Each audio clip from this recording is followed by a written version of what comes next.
ચેનલને સબસ્ક્રાઇબ ન કરી હોય તો સબસ્ક્રાઇબ કરો, લાઈક કરો અને શેર કરો.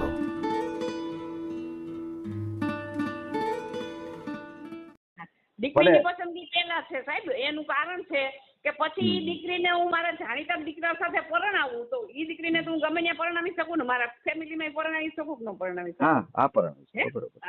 કારણ કે મારી પોતાની તો કુળમાં તો મેં પેટમાં જન્મ નથી આપ્યો, એટલે મારા ગમે ત્યાં પરણાવું તો એ દીકરો મારો થઈ જાય ને આ દીકરી મારી થઈ જાય ને. આ ચેનલમાં કોઈ ચાર્જ લેવામાં આવતો નથી. અમારી સાથે વાત કરશો તેનો ઓડિયો યુટ્યુબમાં મૂકવામાં આવશે. આ ચેનલમાં ઓડિયો ક્યારેય પણ ડિલીટ કરવામાં આવતો નથી. ઓડિયો ડિલીટ કરવાની ફરજ પડે તો 5000 કોઈ પણ શૈક્ષણિક સંસ્થા, અનાથ આશ્રમ, વૃદ્ધાશ્રમમાં દાન કર્યાની પાકી પહોંચનો ફોટો મોકલવો પડશે. તમે જે કાંઈ તમારી મિલકત વિશે માહિતી જાહેર કરો છો તેની બધી જ જવાબદારી તમારી જ રહેશે. તમે નામ, નંબર, ફોટો જાહેર કરો છો તેની જવાબદારી તમારી જ રહેશે. લગ્નના નામે છેતરપિંડી કરનારથી સાવધાન રહેવું. જય શ્રી કૃષ્ણ વિશેષભાઈ. જય શ્રી કૃષ્ણ. જય શ્રી કૃષ્ણ બેન. હા સાહેબ, મેં તમને ફોન એટલા માટે કર્યો છે કે મારે એક બેબી અથવા બાબો દત્તક લેવા છે. બને ત્યાં સુધી બેબી જ દત્તક લેવી છે. એટલે મારી સેવા કરે ને દીકરી હોય તો આપણો હાથવાટ કરીએ. કાલ સવારે એને પરણાવી મોટી થઈ 10-12 વર્ષની લેવી છે, એટલે પરણાવીને ઘર જમાઈ હું રાખી શકું. એવો મારો વિચાર ખરો. અને જો દીકરી ન મળે તો પછી દીકરો પણ ચાલશે, પણ 10-12 વર્ષનું હોય ને બાળક એવું. કારણ કે મારી ઉંમર છે ને 68 વર્ષની થઈ ગઈ છે, એટલા માટે એવું છે. સમજાઈ ગયું. તો તમારે અત્યારે શું તમારું સ્ટેટસ છે, મતલબ કે તમારા હસબન્ડ શું કરે છે? મારા હસબન્ડ ફેક્ટરીમાં નોકરી કરતા હતા, સરકારી નોકરી નહોતા કરતા, અને 2002 ની સાલમાં નોકરી એમણે મૂકી દીધી હતી. એમને 5 લાખ રૂપિયા આપી દીધા હતા, એટલે નોકરીમાંથી છૂટા થઈ ગયા હતા. ત્યાર પછી નિવૃત્ત જ હતા. અને હું ગવર્મેન્ટ જોબ કરતી હતી. હું નિવૃત્ત થઈ છું અને મારે અત્યારે 35,000 રૂપિયાનું પેન્શન આવે છે. અચ્છા, સમજાઈ ગયું. એટલે બરોબર છે, તમારે પેન્શન આવે છે અને તમારે બાળક જોઈએ છે. તમારું નામ શું છે બેન? મારું નામ છે ગીતાબેન જોશી. ગીતાબેન વ્રજલાલ જાની જોશી. અચ્છા. ગીતાબેન વ્રજલાલ જોશી કે જાની? જોશી ને જાની માંથી જોશી કરેલું છે, એટલે બે લખો ને કોઈ ચાલે. અચ્છા, જોશી લખું છું, બરાબર છે. ગીતાબેન વ્રજલાલ જોશી. તમારું ગામ કયું છે બેન? મારું ગામ તો અત્યારે હું રાજકોટ રહું છું, પણ મેં નોકરી બીજા જિલ્લામાં કરી છે. હું નામ જાહેર કરવા નથી માંગતી. ઓકે બેન, ઓકે, હું સમજી. અત્યારે રાજકોટમાં જ રહું છું. જી, બરાબર છે. સમજાઈ ગયું. એટલે હાલ તમારે 35,000 પેન્શન આવે છે અને તમારે બાળક દત્તક જોઈએ છે, જે 10 વર્ષનું હોય, દીકરો અથવા દીકરી. બરાબર છે. અને હું જે ગામમાં નોકરી કરતી હતી ને સાહેબ, ત્યાં મારું ઘરનું મકાન છે, 11 લાખ રૂપિયાની કિંમત ખરી એની. ફ્લેટ છે ગ્રાઉન્ડ ફ્લોરમાં, બરોબર.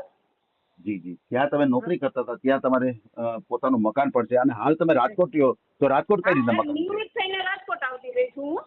તો અહીંયા મકાન તમારે? અહીંયા મકાન નથી મારે. અચ્છા, અહીંયા મકાન નથી જ્યાં તમે નોકરી કરતા હતા? મારા બેનનો ફ્લેટ છે ને એમાં રહું છું. ફ્લેટ બહુ સરસ છે અહીંયા. સમજાય ગયું. હાલ તમારે અનમેરિડ છે બેન, એમનો ફ્લેટ ખાલી જ પડ્યો છે, એટલે એમાં રહું છું રાજકોટ. બરાબર છે. તો તમે કયા સમાજમાંથી છો? હા, અમે બ્રાહ્મણ છીએ. અચ્છા, તમે બ્રાહ્મણ છો. તમે ક્યાં બ્રાહ્મણ છો બેન? અમે અવધિક બ્રાહ્મણ છીએ, સાસરામાં રાજગોળ બ્રાહ્મણ છીએ. અવધિક. બરાબર છે.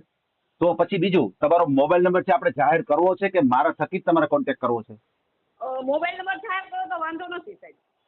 તો કોઈ વાંધો નહીં, તમારે થકી જ કરવો છે.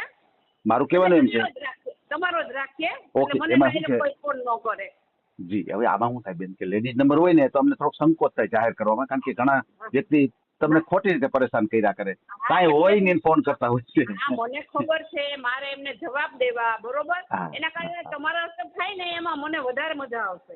ઓકે બેન, ઓકે. એટલે અમારે તો આ ટેવ છે, રોજના 50-60 ફોનમાં વાત કરવાની ટેવ છે, એટલે અમને વાંધો ન આવે. પણ તમને 5 ફોન આવી જાય તો તમને કંટાળો આવી જાય કે શું કરવું અમારે. તમે આવો ને તમારા હસ્તક જે થાય ને એ બધું વ્યવસ્થિત થાય, અને અમે છેતરાઈ જઈએ અત્યારે. અને ફ્લોડે થાય અમારે, પછી વાંચી લોકો હેરાન કરે એવું પણ થાય. હા. બરાબર છે. એવી ઈચ્છા છે અમારી. જી, બરાબર છે. પછી તમારા જે હસબન્ડ ગુજરી ગયા એને કેટલો સમય છે? મારા હસબન્ડ ગુજરી ગયા ને આ જુલાઈમાં 3 વર્ષ પૂરા થશે. અચ્છા અચ્છા, બરાબર છે. એટલે હાલ તમારે ત્યારે કઈ બાળક નહોતા બેન, દીકરો દીકરી કઈ હતા નહીં? ના, પહેલેથી બાળક જ નથી. મેં બહુ દવા કરી બાળકની અને ઓહો. IVF મેં 2000માં કરી દીધું છે. ત્યારે એટલું બધું સક્સેસ નહોતું. ઓહો, ત્યારે બધી નોકરી કરતા ટેકનોલોજી હતા એટલે પૂરા પ્રયત્ન કર્યા હતા મેં.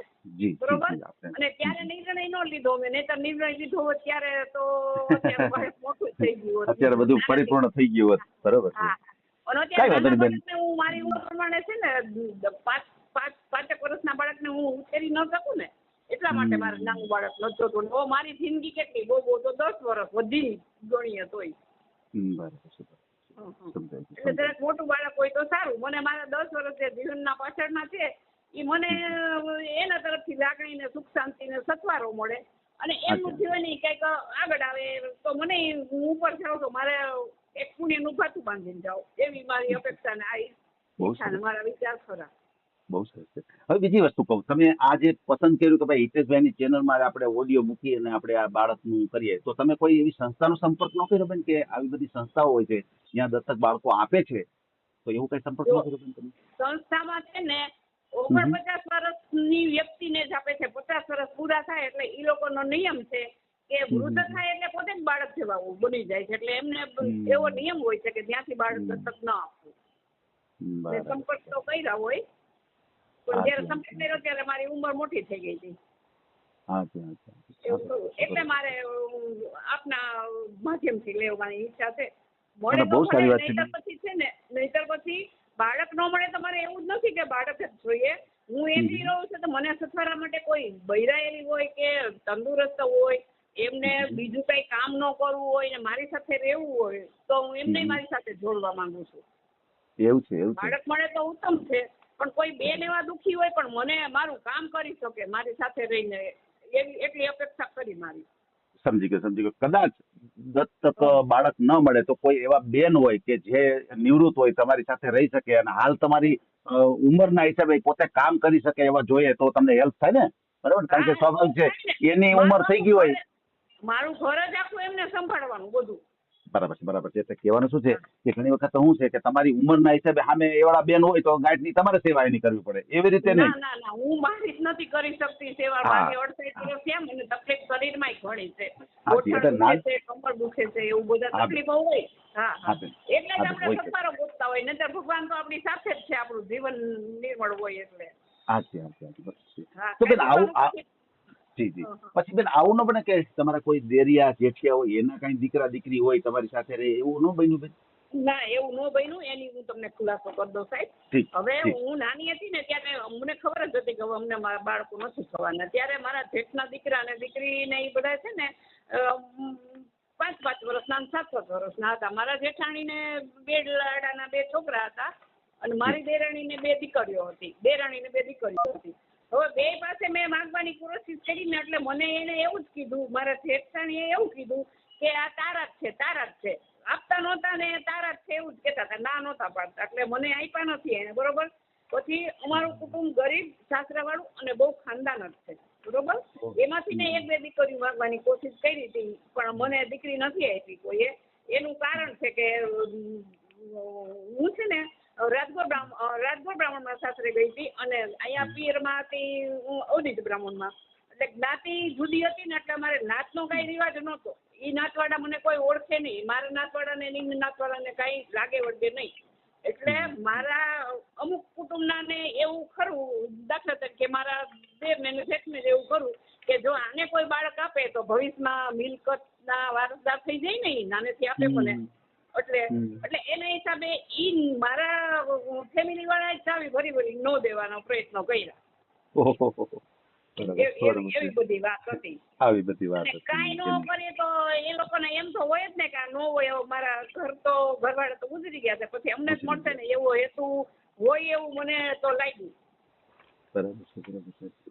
આવું પણ બની શકે છે, તમે જેવું વિચારો છો એવું કદાચ બની શકે છે. મારા એક દેર છે ને, એની દીકરી હતી નાની, 5 જ વર્ષની હતી. અમે વારે કહેતા, એની મમ્મી ગુજરી ગયા હતા અને હાવ ગરીબ પરિસ્થિતિમાં હતા. તો ઈ તો મને દીકરી એને માંડ ભાઈ અપંગ હતા તો એને મોટી કરી દીકરી. હવે એ દીકરીને ઘરે અત્યારે 15 વર્ષની દીકરી છે, એ વખતના વાત કરતા હતા અમે, પણ નો દેવા દીધી એટલે નો જ દેવા દીધી એ દીકરીને અમને. બરાબર છે. એટલે આ તો બેન એવું છે કે બોલવું અને પાળવું આ બેયમાં ઘણો તફાવત છે અને બહુ અઘરો છે કે દીકરા દીકરી કે આપી દેવા કોઈને, એ તો બહુ અઘરું કામ છે. બરાબર છે. કુટુંબમાં છે ને સાહેબ, વહુને કઈ બોલાય નહીં આગળ આવીને, બરોબર. અને મારા કુટુંબમાં હું એક જ નોકરી કરું છું, મારા સાસરાના કુટુંબમાં બીજી કોઈ વહુ નોકરી નથી કરતી. અને મારા હસબન્ડ મોઢાના સાવ મોડા હતા, એ જે કઈ પ્રશ્ન કરતી હતી હું જ કરતી હતી પ્રયત્ન, એટલે મારું કઈ ઉપજતું નહોતું એમાં, કાંઈ કરતા કઈ ન બોલતા ને ભગવાનના ઘરનું માણસ હતા એ. બરાબર છે. એટલે તો કન્યાદાન નું મોટું પુણ્ય છે ને, કે ભાઈ કન્યાદાન જે મહા પુણ્ય કહેવાય. કારણ કે દીકરીને નાનેથી મોટી કરી અને સીધી ભણાવી દેવી, કોઈને આપી દેવી, હે બેન, એને તો મોટું ફળ કીધું છે ને, કે જે કાંઈ સંતાનો હોય છે ઉછેરીને સીધા આપી દેવાના ને મોટા કરીને. બરાબર ને. ભલે બેન, કોઈ વાંધો નહીં. આપણે તમારો ઓડિયો મૂકીએ અને તમને કોઈ એવું બાળક મળી જાય અથવા તમારી સાથે રહી શકે એવા કોઈ નાની ઉંમરના બેન મળી જાય કે જે પણ એકલા હોય અને તમારી સાથે રહીએ, તમારી સાથે 50 ની ઉપર ઉંમર હોય પણ ઘર કામ કરી શકે એવા હોય ને તો સારું, ઘર સંભાળી લે ને. મારું ઘર સંભાળી મારું ઈ જ છે, એમ મારું કહેવાનું છે. પછી બેન જે બેન આવશે નાની ઉંમરના હોય ને સાહેબ, તો એને તો ઘર માનવાની ઈચ્છા હોય ને બિચારાને, એને સંસાર ભોગવવો હોય, એટલે એવું તો મને પાત્ર મળે નહીં. મળે તો મારા અહોભાગ્ય. પછી બેન જે કોઈ બેન આવશે તો પછી સ્વાભાવિક છે કે તમારી સાથે રહેશે, તો પછી જે કઈ તમારી પ્રોપર્ટી હોય તો એને કઈ રીતનો તમે હકીસો આપશો? જો ઈ બેન ને મારી પ્રોપર્ટી છે ને, ઈ જો મારી અરે 6 વર્ષ રહી મારી 6 વર્ષ મારી જિંદગી, તો હું એમ માનું છું ત્યાં સુધી 10 વર્ષની છે, બરોબર. સરખું મારું ગઢ પણ હાથવી દે તો મારું જે રાજુલાનું મકાન છે ને, હું એમના નામે કરી દઈશ. પણ મારી આગળ એક બેન એવા આવ્યા હતા, એને મા દીકરો 2 હતા, બરોબર. મેં મામલતદાર સાહેબ છે ને અહીંયા બાબરામાં, એમને વાત કરી હતી, તો એમના તરફથી એક બેન એને ઓડિયો મૂક્યો છે અને એને એવું કીધું કે આ બેન છે કે ભાઈ તમારી આગળ આવવા માંગે છે ને દીકરોય તમને દેવા માંગે છે. એટલે દીકરો એનો 15-17 વર્ષનો હતો. ઈ બેન 2 વાગે મારી ઘરે આવ્યા બપોરે, રાતના મને વાત કરી કે તમે મને બધું લીગલ કરી દેશો ને. એટલે મેં કીધું લીગલ શું કરવાનું છે? તો કે અમે તમારી સેવા કરીએ બધી ને તો અમારા નામે કરી દેવાનું. એટલે મેં કીધું પણ પેલા તમે સેવા તો કરો, જે આપણે ભેગા થાય ને 4 કલાક નથી થઈ. તમે સીધી આવું બધા કાગળ કરવાનું, લીગલ કરવાનું કયો, એ યાદની વાત નથી મેં કીધું. એટલે અડધી રાતે સવારના 4 વાગે મને ઉઠાડીને કે બેન હું જાઉં છું, મારા છોકરાને પરીક્ષા દેવાનો મેસેજ આવ્યો છે. એટલે આવા માણસો હોય છે, એમ મારું કહેવાનું છે. સમજાય. એટલે તમારું કહેવાનું એમ થાય છે કે ભાઈ તમે હજી આવ્યા એ ભેગી પ્રોપર્ટી તમારા નામે ન થાય, તમારે અમુક સમય તમારે રહેવું પડે અને તમને એમ લાગે કે ભાઈ આ મારા માટે યોગ્ય છે, મારું ઘર કે મને સાચવી શકે એવા છે, તમને વિશ્વાસ બેસે તો તમે આ વસ્તુ આપી શકો. બરાબર ને? એટલે એ રીતે વાત છે. ના કોઈ વાંધો નહીં બેન, આપણે એ રીતે મૂકશું. અને બીજું, તમારો ફોટો આપણે જાહેર કરવો છે બેન? તમારો ફોટો મૂકવો છે એમાં? ફોટો નથી. તમે ડમી કોકનો ફોટો મૂકી દેશો ને? કાંઈ ચિંતા કરો બેન, આપણે કોઈ ફોટાથી શું બીજા ઇસ્યુ થાય એટલે નથી કરવો. બીજું હોય તો હું ડરતી કે એવું કઈ નથી, પણ મને એક બીક મારા સાસરાવાળાની લાગે અત્યારે. કાંઈ ચિંતા કરો બેન, આપણે એવું કાંઈ નથી ફરજિયાત. હું તો ખાલી તમને પૂછું છું. બીજું, તમારા ફેમિલી મેમ્બરમાં અત્યારે તમારે ભાઈ, મતલબ કે તમારા પરિવારમાં, મતલબ તમારા જે મમ્મી તરફથી પરિવારમાં કોણ કોણ છે? તમારે ભાઈ બેન તમારે કેટલા? અમે 3 બહેનો અને એક ભાઈ છે, બરોબર. અચ્છા, બરાબર. 3 બહેનો ગવર્મેન્ટ સર્વન્ટ હતી અમે. અત્યારે 3 નિવૃત્ત પેન્શનર છીએ. મારા મમ્મી ટીચર હતા, મારા પપ્પા સર્કલ ઇન્સ્પેક્ટર હતા, મારા મમ્મી 89 વર્ષના છે, અત્યારે વ્હીલચેરમાં છે. અને મારા મમ્મીને પેન્શન આવે છે, પણ મારા પપ્પા ગુજરી ગયા એનું પેન્શન મારા મમ્મીને મળતું હોય, બરોબર. મારી 2 બહેનો છે, એને મેરેજ નથી કર્યા, ભાઈએ મેરેજ નથી કર્યા. ઓહો. એટલે મારી મિલકતની કોઈને જરૂર નથી. સૌ રીતે ભગવાનની દયાથી બધાને આવી સેવાની જ જરૂર છે, એમ મારું કહેવાનું. અને મને બાળક દત્તક ન આવે એની માટેનો હેતુ બીજો હોય અમારા કુટુંબીઓનો, કે કાંઈ ન હોય તો પછી મિલકત તો અમને જ મળે કે નહીં. એવું હોય કે ન હોય? હોય શકે બેન, આમાં તો આપણે કઈ ધાર્યું ન ઉતરે. આમાં હું કદાચ તો કોઈને એની હારે જો મારા ઘરવાળા હારે હું 34 વર્ષ રહી, મારા હસબન્ડ હારે, તો એના ફેમિલીને હું ઓળખતી હોઉં ને, અને અમે અમારી પસંદગીથી લગ્ન કર્યા હતા બેય. જી, કોઈ અમારું કરાયું નથી, મારી નાતમાંથી કે મારા મા બાપે કે ઓલાય, અમારે પ્રેમે નહોતો. કાયદેસર હું નોકરી કરતી હતી, ત્યાંથી એક ભાઈનું માગવું આવ્યું, બરોબર. અમે બારોબાર જોયું બસ સ્ટેન્ડમાં. પછી હું એમને મારા હસબન્ડને મારા ઘરે લઈ ગઈ હતી, બરોબર. મારા ઘરવાળાએ ના પાડી કે આ હલકા બ્રાહ્મણ કહેવાય, આપણા કરતા નીચા બ્રાહ્મણ કહેવાય. એટલે પછી મેં તોય મને ગમતું હતું ને મારે પછી ઘર માંડી લેવું હતું, એટલે મેં કીધું નીચા કહેવાય કે ઊંચા કહેવાય, મારે એની ઘરે જવું છે. વાહ વાહ વાહ વાહ. બરોબર, ચાલુ ન કરીએ. અને ઈ મારા બીજા મેરેજ હતા ને મારા હસબન્ડ ના બીજા મેરેજ હતા. અચ્છા અચ્છા. હા, પેલી જગ્યાએ હું 12 જ દિવસ રહી હતી, મહારાષ્ટ્રમાં કર્યું હતું મારું. આ અમારી જ્ઞાતિમાં નાતમાં જ કર્યું હતું મેં. જી જી જી જી. હા, ના ના કોઈ વાંધો નહીં બેન. એવું બધું છે. હવે કઈ પૂછવું તો પૂછતો સાહેબ. ના બસ બસ ના, હવે કોઈ પૂછવાનું નથી, ઘણું બધું પૂછી લીધું છે.